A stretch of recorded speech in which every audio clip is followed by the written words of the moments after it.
వచ్చింది ఎందుకు బాగోలే ఏం చేస్తున్నాయి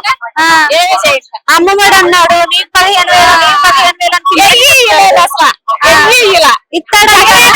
జగన్ బాగా ఇచ్చింది అన్ని పరిపాలన బాగా చేసిండు మరి బాగా చేయలేదు ప్రజలను సోమరిపోతులు చేసిండు ఉచిత పథకాలు ఇచ్చిండు అన్నాడు ఏం చేయలేదు జగనే బాగా చేసిండు చంద్రబాబు అదే జగన్ వచ్చిన దగ్గర చంద్రబాబు వచ్చిన దగ్గర నుంచి ఫ్రీ బస్సులు పెడతా అన్నాడు ఇంటి దీపం అని చెప్పేసి గ్యాస్ బండ్లు ఇచ్చాడు ఉంటుందా గ్యాస్ బండ్లు ఇచ్చాడు ఫ్రీగా మరి ఇవన్నీ ఫ్రీగా పెట్టడం మంచిదే కదా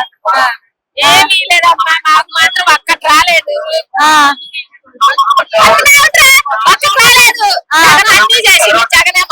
జగనే మంచోడు అంటారు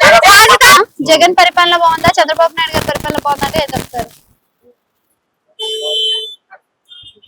రెండు చూస్తే ఇప్పుడు అది ఇది రెండు అలాగే ఉన్నాయి అంటే ఇప్పుడు చంద్రబాబు నాయుడు గారు వచ్చిన దగ్గర నుంచి 6 గ్యారెంటీలు అన్నారు సూపర్ 6 మరి సూపర్ 6 పరిస్థితి ఏ విధంగా సూపర్ 6 ఏవి ఇచ్చారు సూపర్ 6 ఏమి వేయలేదు కదమ్మా అంటే దీపం పథకం కింద దీపం పథకం ఒకటి ఇచ్చాడు ఆడపిల్లలది ముగ్గురు ఉంటే ముగ్గురు ఇస్తానన్నారు అదేవి వస్తుంది అన్నారు వస్తుంది మరి అమ్మఒడి పరిస్థితి ఎలా ఉంది అమ్మఒడి ఇంకా ఏమి ఇయ్యలేదమ్మా ఇస్తాడా ఇవ్వడంటారా మరి మరి ఆయన చేతిలోనే ఉంది కదా